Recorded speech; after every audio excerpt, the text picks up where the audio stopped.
So if you saw this news and you were like, those motherfuckers, I get you, right? But it was almost kind of expected. It's not like this Supreme Court was going to bend and suddenly have some kind of morals in this regard when it came to House district seats. But there are things you should know, right? And this is something that kind of went under the radar earlier, but I'm going to bring it back up to you so you feel a little bit better about this. The Supreme Court just said that the five seats that Texas lawmakers just kind of created to help them win seats per Trump's order can stand and can be used. Shortly after that, some people started to wonder if that might have been a mistake. And when elections were held back in November, they realized it probably was.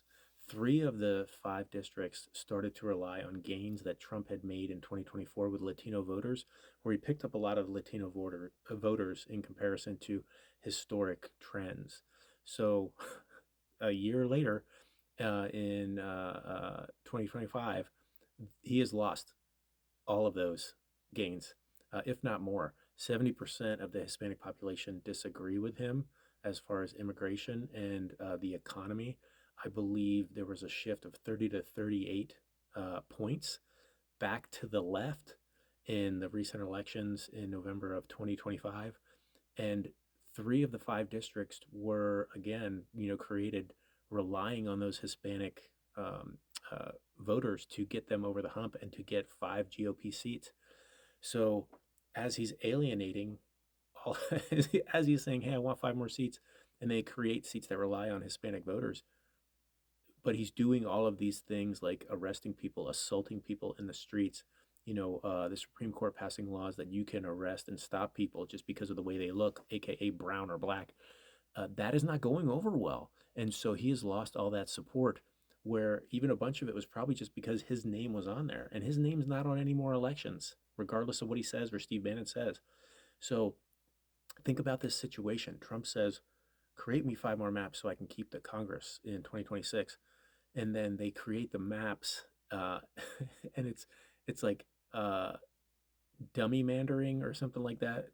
There's some term for it where you just fuck it up when you draw the maps, and then we go into 2026, and the Democrats actually gain a seat because three of the five flip left, especially with everything that's going on with the economy and the way that he's handling immigration and allowing people to just arrest and stop and arrest people because they're brown or black. So think about that.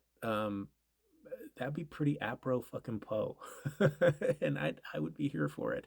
So when you hear this thing about the Texas Supreme Court, just be aware of that. That it may not be all doom and gloom. Yes, you can crap on the Supreme Court because they're making decisions based on